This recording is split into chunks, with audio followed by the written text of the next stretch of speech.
বন্ধুরা, আজ আমরা আলোচনা করব এমন একটি টপিক নিয়ে যা বর্তমানে গাড়ি জগতে বেশ আলোচনায়। সেটা হলো E20 স্ক্যাম। সরকার বলছে আমাদের গাড়ি হবে পরিবেশ বান্ধব, কিন্তু এর আড়ালে কি কোনো প্রতারণা লুকিয়ে আছে? চলুন খুঁজে বের করি।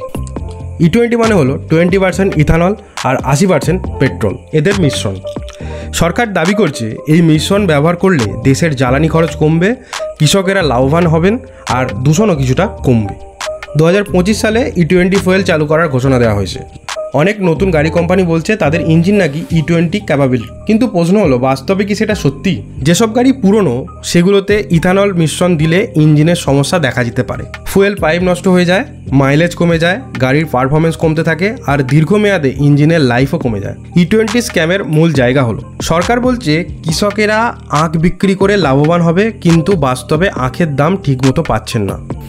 গাড়ি কোম্পানিগুলো নতুন গাড়ির দাম বাড়িয়ে E20 ক্যাপাবল করে বাজারে ছাড়ছে, আর ভোক্তারা বুঝতে পারছেন না এই ফুয়েল সত্যিই সস্তা নাকি উল্টে খরচই বাড়ছে।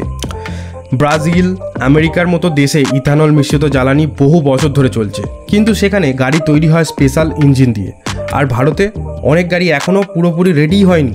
গাড়ির মালিকরা প্রশ্ন তুলছেন E20 দিয়ে মাইলেজ কি বাড়বে না কমবে, গাড়ির মেনটেন্যান্স খরচ কি কমবে? এই প্রশ্নগুলোর স্পষ্ট উত্তর আজও পাওয়া যাচ্ছে না। তাহলে E20 কি সত্যিই পরিবেশ বাঁচানোর অস্ত্র নাকি আরেকটা বড় ব্যবসায়িক চালাকি?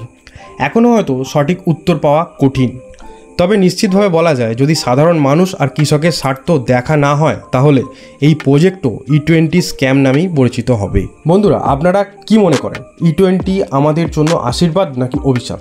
কমেন্টে লিখে জানান। আর ভিডিওটি যদি ভালো লেগে থাকে তাহলে একটি লাইক করবেন, কমেন্ট করবেন, আর চ্যানেলে নতুন হলে চ্যানেলটি সাবস্ক্রাইব করবেন, আর ভিডিওটা শেয়ার করতে ভুলবেন না।